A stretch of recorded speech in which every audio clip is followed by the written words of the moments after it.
Hi guys, മഴ തോരും മുമ്പേ നാളത്തെ പ്രമോയിലേക്ക് സ്വാഗതം. അങ്ങനെ ശിവേട്ടനും രാജീവനും പടകളും ഒക്കെ വന്നിട്ടും അവരുദ്ദേശിച്ച പോലെയൊന്നും സംഭവിച്ചില്ല. പിന്നീട് ശിവേട്ടനും വൈജയന്തിയും മറ്റുള്ളവരും വീണ്ടും ഒരു ചർച്ച വെച്ചാലോ എന്ന് തീരുമാനിക്കുന്നു. ആ ചർച്ചയുടെ വിവരങ്ങൾ ശിവേട്ടൻ ബാലചന്ദ്രനെ വിളിച്ചറിയിക്കുന്നുണ്ട്. അതിനിടയിൽ പറയുന്നുണ്ട്, നീ ഞങ്ങളെ ചതിച്ചുകൊണ്ടിരിക്കുകയാണ് എന്ന്. അത് കേട്ടപ്പോൾ ബാലചന്ദ്രൻ പറയുന്നത്, ഞാനല്ല ചതിച്ചത്, ആരാരെ ചതിച്ചു എന്ന് ഓർത്താൽ നല്ലത് എന്ന് ബാലചന്ദ്രനും പറയുന്നുണ്ട്. ബാലചന്ദ്രൻ ഇപ്പോഴും ഇത്രയൊക്കെയായിട്ടും ഇങ്ങനെ സംസാരിക്കുന്നതിൽ എന്തോ സംശയം തോന്നുന്നുണ്ട് ശിവേട്ടന്.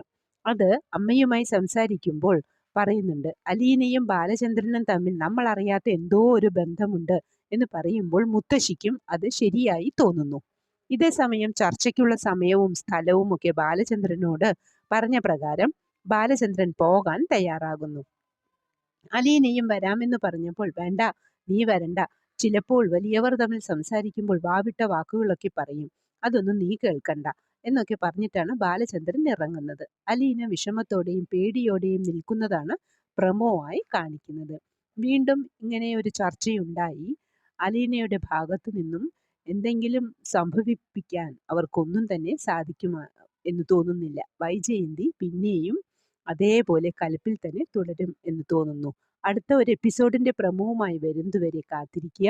ആദ്യമായാണ് ഈ ചാനൽ കാണുന്നതെങ്കിൽ ലൈക്ക് ചെയ്യാനും ഷെയർ ചെയ്യാനും സപ്പോർട്ട് ചെയ്യാനും മറക്കരുത്.